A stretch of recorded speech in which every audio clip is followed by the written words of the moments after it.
प्यारे विद्यार्थियों, स्वागत है आपका राजकीय उच्च माध्यमिक विद्यालय धनवाड़ा की ओर से चलाई जाने वाली हिंदी ऑनलाइन क्लास में।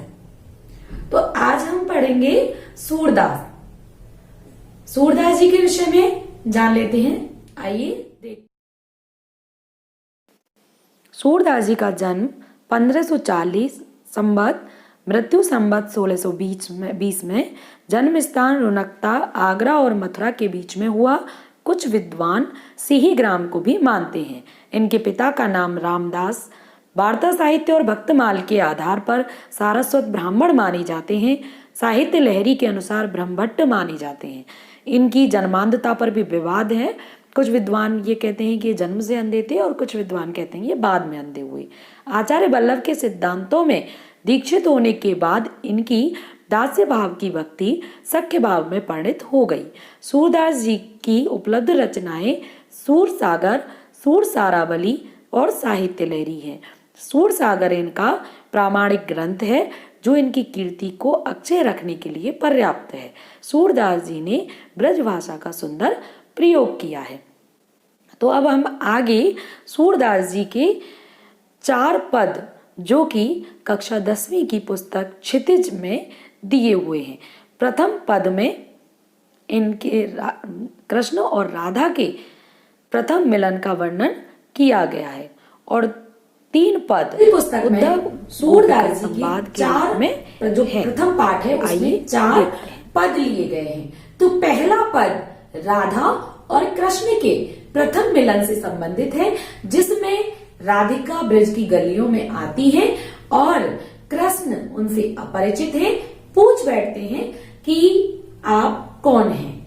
तो कृष्ण पूछते हैं और राधिका उसका किस तरह से उत्तर देती हैं, इसका वर्णन इस पद में किया गया है। तो आइए पहला ही पद पढ़ते हैं। बूझत श्याम कौन तू गोरी। कृष्ण पूछ रहे हैं, अरे गोरी तुम कौन हो? कहाँ रहत काकी है बेटी। काकी यानी किसकी? देखी नहीं कबो ब्रज खोरी। ब्रज खोरी यानी गलियों में। तुम्हें इससे पहले मैंने कभी भी ब्रज की गलियों में नहीं देखा है। काहे को हम ब्रज तन आवत। तन माने और, आवत माने आते हैं। काहे को हम ब्रज की गलियों में आते हैं। हम तो खेलत रहत अपनी पौरी। हम तो अपनी ही पौरी यानी दहलीज, हम तो अपनी ही दहलीज पर खेलते रहते हैं। और राधिका आक्षेप अलंकार का यहाँ प्रयोग किया गया है। इसमें आक्षेप लगाती है कि हम तो सुनत रहत श्रवणन नंद डोटा। श्रवणन माने कानों से सुनते रहते हैं। नंद डोटा यानी नंद का बेटा पुत्र। करत फिरत माखन दधी चोरी। और माखन और दही की, दधी माने दही की चोरी करता रहता है। ऐसा हम नहीं कह रहे, हम तो अपने दहलीज पर खेलते हुए, अपने घर में खेलते हुए बस सुनते रहते हैं, हम थोड़ी ना कह रहे हैं। और कृष्ण झेप जाते हैं, बड़े उत्ते कहते हैं, भाई तुम्हारा हमने क्या चोर लिया है? तो तुमरो कहा चोरी हम ले। भाई तुम्हारा हमने क्या चोर लिया है? खेलन चलो संग मिले जोरी। अब उस आक्षेप को झेलते हुए तो कृष्ण बात पलटने के लिए राधिका से कह देते हैं कि अब यह बात, इस बात को छोड़ो और अब हम क्या करेंगे, हम साथ में, जब तुम हमारी आई हो तो हम तुम्हारे साथ खेलने चलते हैं। सूरदास प्रभु रसिक शिरोमणि। रसिकों की सरताज शिरोमणि श्री कृष्ण बातन भोरई राधिका भोरी। और बेचारी भोली भाली राधिका को, भोरई माने बुलावा देना, भोरी यानी भोली राधिका को इस तरह से कृष्ण ने बुलावा दे लिया और साथ में खेलने के लिए ले गए। तो बड़ा ही सुंदर पद है राधिका और कृष्ण के प्रथम मिलन का। और आप इसे बार बार रिपीट करिए, आराम से गुनगुनाते हुए बहुत आनंद के साथ इसकी व्याख्या आप करेंगे कि ये हमारी पाठ्य पुस्तक क्षितिज के प्रथम पाठ सूरदास के पद हैं और इसमें कृष्ण और राधिका के प्रथम मिलन का इसमें वर्णन किया गया है। और जब राधिका कृष्ण से मिलने आती है तो कृष्ण उनसे पूछ बैठते हैं कि आप कौन हैं और कहाँ रहती हैं, किसकी बेटी हैं। तो राधिका कहती है हम तो ब्रज में ऐसे नहीं आते और अपनी ही गली में अपनी ही दहलीज पर हम खेलते रहते हैं, हम ब्रज की गलियों में नहीं आते हैं। और वहीं पर सुनते रहते हैं कि कृष्ण का जो बेटा, नंद का जो बेटा है कृष्ण, वो माखन और दही की चोरी करता हुआ फिरता है। तो कृष्ण थोड़ा जेब कर कहते हैं भाई तुम्हारा हमने क्या चोर लिया है, और ऐसा करो साथ में खेलने के लिए चलते हैं। और वो है यहाँ से श्री कृष्ण और राधिका के प्रेम की शुरुआत होती है। तो बूझत श्याम कौन तू गोरी, कहाँ रहत काकी है बेटी, देखी नहीं कबहू ब्रज खोरी, काहे को हम ब्रज तन आवत, खेलत रहत आपनी पौरी, सुनत रहत श्रवणन नंद डोटा, करत फिरत माखन दधी चोरी, तुमरो कहा चोरी हम ले हैं, खेलन चलो संग मिल जोरी। जोड़ी यानी जोड़ी बनाकर। सूरदास प्रभु रसिक शिरोमणि, बातन भोरई राधिका भोरी। राधा और कृष्ण की किशोरावस्था की सहज वार्तालाप का इसमें वर्णन किया गया है। उनके संवाद की शैली में स्वाभाविकता है। कोई आता है तो स्वाभाविक ही है, हम पूछते हैं कि आप कहाँ से आए हैं, कौन है, बड़ी सहज रूप से पूछा है, किसकी बेटी हो, कहाँ से आई हो। और राधा ने भी बड़े संकेत के माध्यम से बता दिया कि तुम कुछ भी पूछ लो बेटा, तुम्हारे बारे में मुझे सब पता है, ऐसे मन में सोचा। तो राधिका का भी संकेत है कि तुम्हारे बारे में कृष्ण मुझे सारी बातें पता है, तो मुझे बुलावा देने की कोशिश मत करना। ब्रजभाषा के माधुर्य एवं पद की गेयता का निर्वाह हुआ है, क्योंकि ब्रजभाषा में अपना एक माधुर्य है, मधुरता है और पदों में गेयता है। अनुप्रास और आक्षेप अलंकार का सुंदर प्रयोग हुआ है। हमें शब्दार्थ भी देखें। बूझत माने पूछना, काकी माने किसकी, खोरी माने गली, तन माने और, पौरी माने दहलीज, श्रवणन माने कानों से, डोटा माने पुत्र, दधी माने दही, लेह माने लिया है, बुराई माने बुलावा देना, बुला देना, और भूरी माने भोली। तो आइए देखते हैं दूसरा पद जिसमें गोपिका और उद्धव के बीच संवाद हुआ है। जब कृष्ण का भेजा हुआ दूत गोपिकाओं से मिलने के लिए आता है तो गोपिकाएं अपना विरह वर्णन किस प्रकार से, या कहें कि अपने प्रेम की पीड़ा को किस तरह से व्यक्त कर रही हैं, आइए देखते हैं। कि मधुकर श्याम हमारे चोर, मधुकर श्याम हमारे चोर। गोपिकाएं उद्धव से कह रही हैं, क्योंकि जो उद्धव है वो है गोपिकाओं के लिए निर्गुण ब्रह्म का उपदेश लेकर आए हैं। वो कहते हैं कि आप निर्गुण निराकार ईश्वर की पूजा किया करो, कृष्ण के प्रेम में इस तरह मत पड़ो। तो गोपिकाएं कृष्ण के प्रति अपने प्रेम को व्यक्त करने के लिए क्या कह रही हैं, और वहां पर एक बोहरा आ जाता है, उसको संबोधित करके भ्रमर गीत की रचना हुई है। और भ्रमर गीत में ये पद दिया हुआ है, उसमें बोहरे को संबोधित करते हुए कह रही हैं, कहे वो उद्धव से रही हैं, लेकिन बोहरे को संबोधित करते हुए क्या कह रही हैं कि मधुकर श्याम हमारे चोर, मधुकर श्याम हमारे चोर। मधुकर या भौरे, हम श्याम हमारे कैसे हैं, बहुत ही चोर हैं। वो क्या चोर ले गए कि मन हमारा हृदय, हमारा मन, हर माने छीन लिया, मन हर लियो तनिक चितवन में, मन हर लियो तनक माने थोड़ा सा, चितवन माने देखने में, चपल यानी चंचल, नैनों की कोर यानी नैनों के कटाक्ष से क्या कर लिया, हमारे मन को हमसे छीन कर ले गए।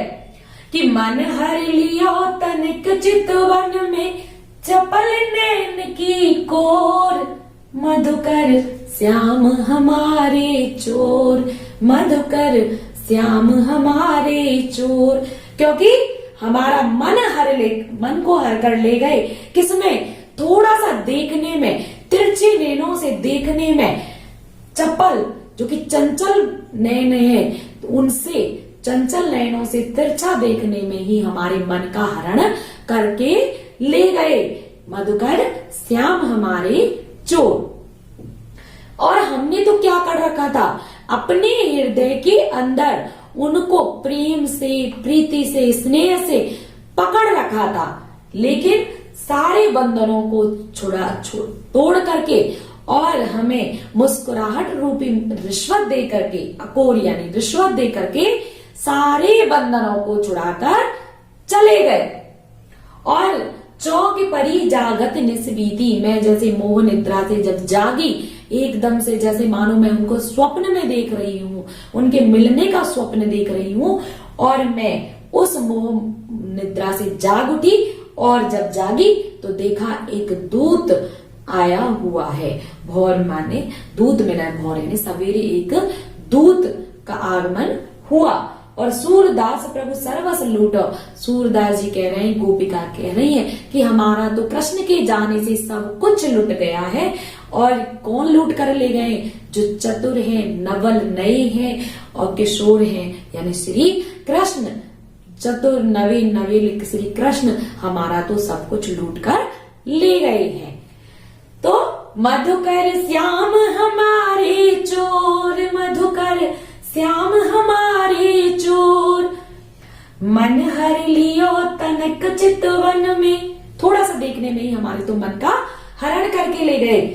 चपल नैन की कोर, मधुकर श्याम हमारे चोर, पकड़े होते हृदय और अंतर, पकड़े हुए थे हमने तो हृदय के अंदर, प्रेम प्रीत के जोर, मधुकर श्याम हमारे चोर, गए छड़ाए तोर सब बंधन, छड़ाए माने तोड़, छुड़ा करके, तोड़ माने तोड़ना, गए छड़ाए तोर सब बंधन, सारे बंधन तोड़कर छुड़ाकर चले गए।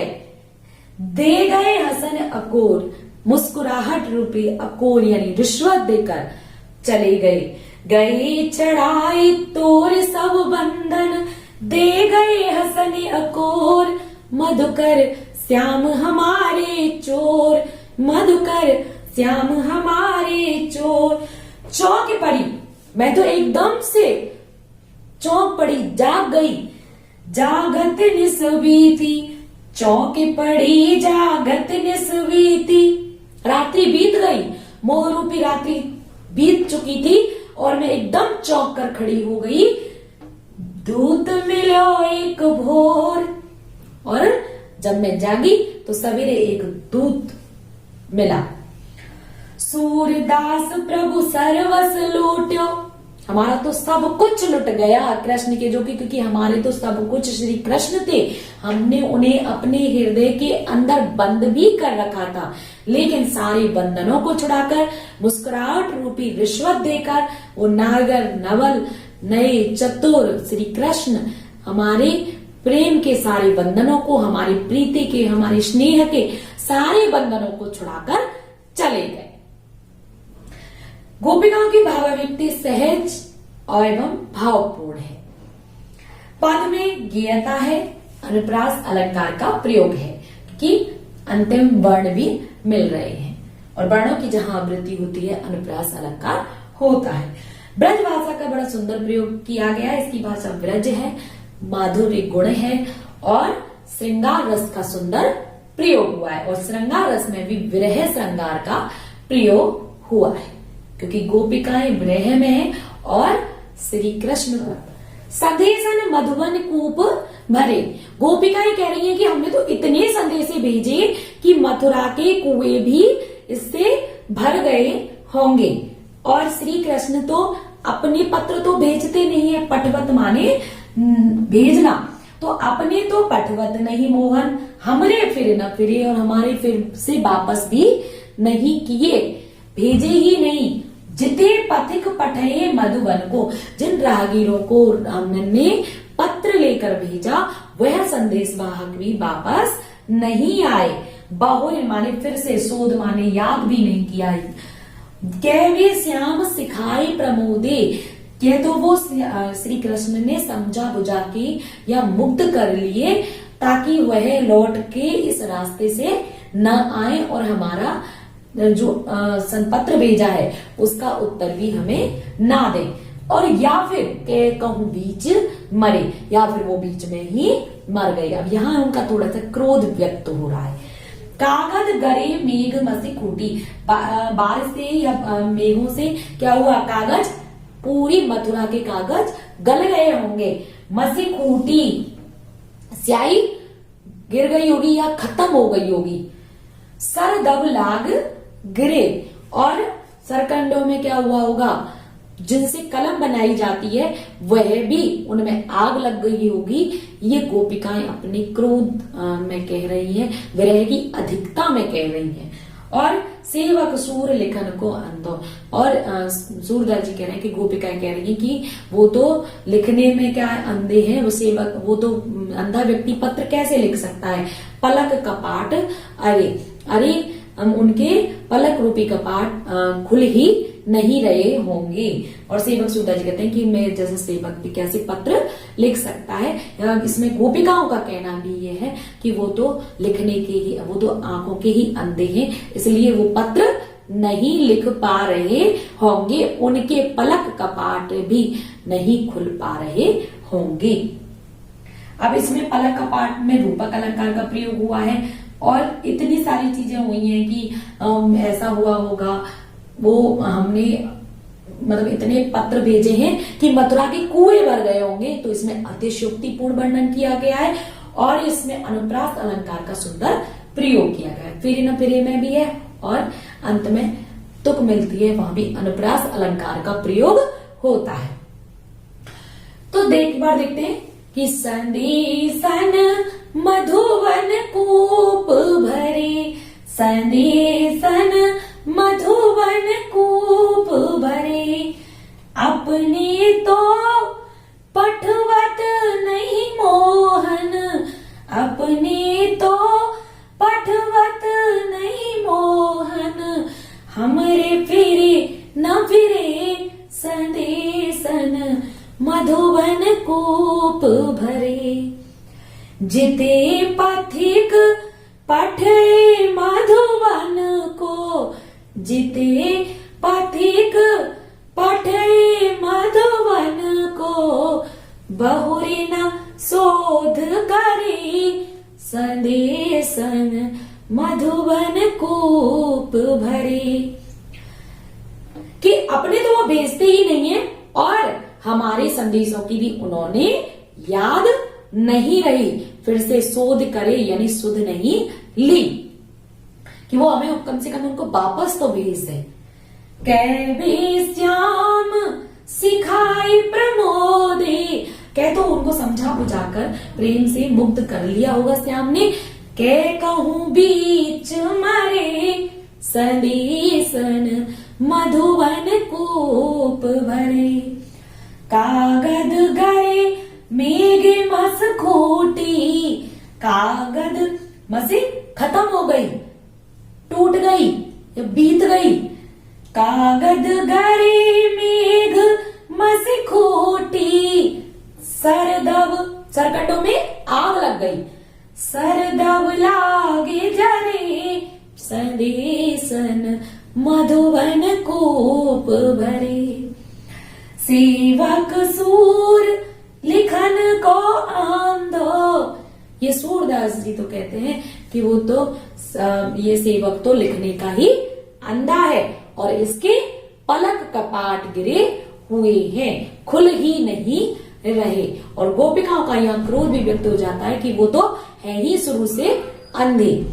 तो सेवक सूर लिखन को आंधो, पलक कपाट अरे, संदेशन मधुवन कूप भरे, संदेशन मधुवन कूप भरे। आइए अब देखते हैं इसका चौथा पद, जिसमें गोपिकाएं उद्धव से कह रही हैं कि उद्धव मन माने की बात।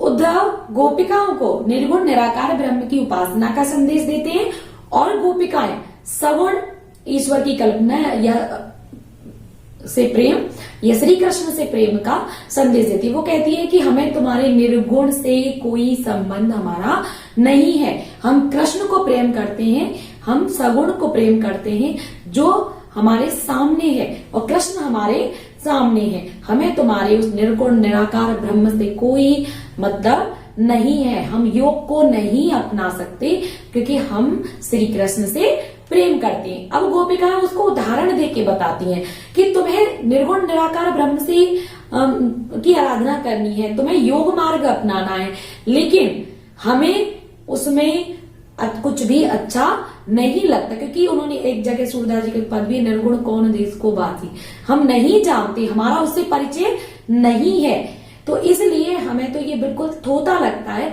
और हो सकता है कि ये बहुत अच्छा है, ये मार्ग बहुत अच्छा है, ये आराधना बहुत अच्छी है, लेकिन क्योंकि हमारा मन श्री कृष्ण के प्रेम में ही रमा हुआ है तो हमें वही अच्छा लगता है। तो वो उदाहरण किस तरह से देती है कि उधो मन माने की बात, उधो मन माने की बात, मन को अच्छी लगने वाली बात है ये तो, कि दाख छुआरा छाड़े अमृत फल, दाख और छुआरे छोड़कर, अमृत जैसे फलों को छोड़कर, यानी दाख छुआरे जैसे अमृत में फलों को छोड़कर, विष कीरा विष खात उधो, विष कीड़ा विष खा। विष कीड़ा यानी गंदगी में रहने वाला जो कीड़ा होता है वह गंदी वस्तु में ही खाता है, जहर ही खाता है, लेकिन उसको दाग छुआरे जैसे अच्छे फल, अमृत में फल अच्छे नहीं लगते हैं। इसलिए जिसके मन को जो अच्छा लगता है वह वही कार्य करता है, वह उसी में ही प्रसन्नता का अनुभव करता है। ज्यों चकोर को दे कपूर को, ज्यों चकोर को दे कपूर को, तजे अंगार आघात।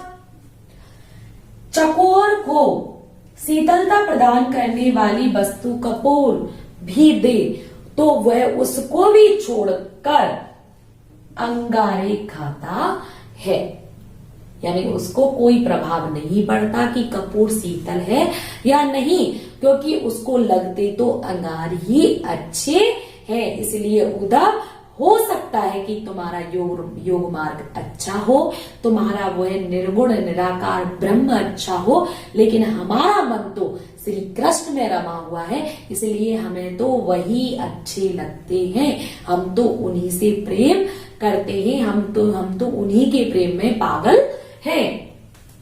मधुप करत घर फोर काठ में, भौरा काठ जैसी कठोर वस्तु में भी छेद कर लेता है, उसमें भी घर बना लेता है, लेकिन जब वह कमल के पत्तों पर बैठा होता है और सूर्यास्त हो जाता है तो वह उन्हीं पत्तों में बंधकर पूरी रात निकाल देता है।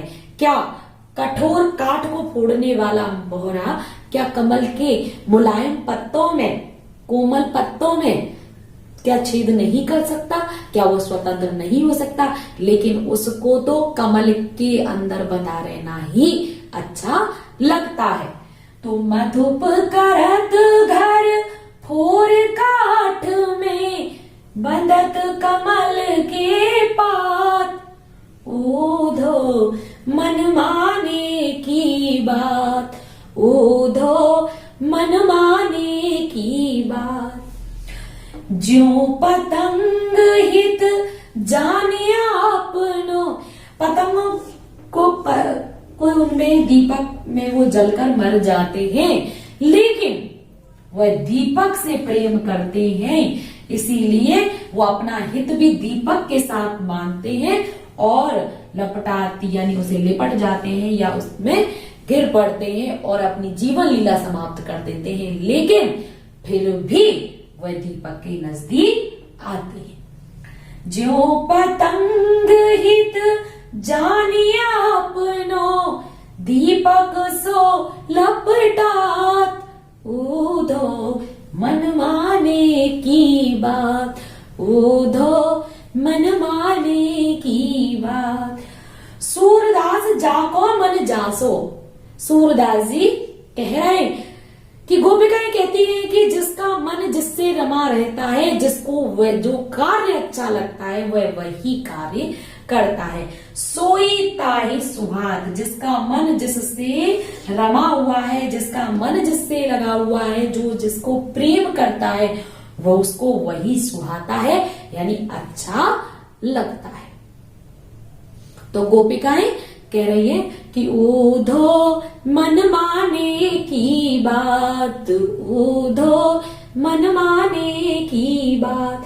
दाग ज्वारों को छोड़कर भी बिस्कीरा बिस खाता है, चकोर पक्षी कपूर को भी छोड़कर अंगारे खाता है, और जो भौरा काठ को फोड़कर भी घर कर देता है वो कमल के पत्तों में बंध जाता है। और जिस पतंग को पता है कि मैं इनमें जलकर मर जाऊंगा फिर भी दीपक के नजदीक आता है, इसीलिए सूरदास जी कह रहे हैं कि गोपिका कहती है कि जिसको जो अच्छा लगता है वो उसी से प्रेम रखता है। गोपिकाओं की प्रेमा भक्ति, वो प्रेम और भक्ति दोनों करती हैं श्री कृष्ण से, और एक निष्ठा यानी जिसका मन जिससे लगा हुआ है, यानी हमारा मन तो श्री कृष्ण के साथ लगा हुआ है। एक निष्ठा की सुंदर व्यंजना हुई है। प्रत्येक चीज या कार्य मन के मानने से अच्छी लगती है, और इसमें अनुप्रास, दृष्टांत और उपमा अलंकार का सुंदर प्रयोग हुआ है। तो इस तरह से हमने सूरदास जी के चारों पद पढ़े।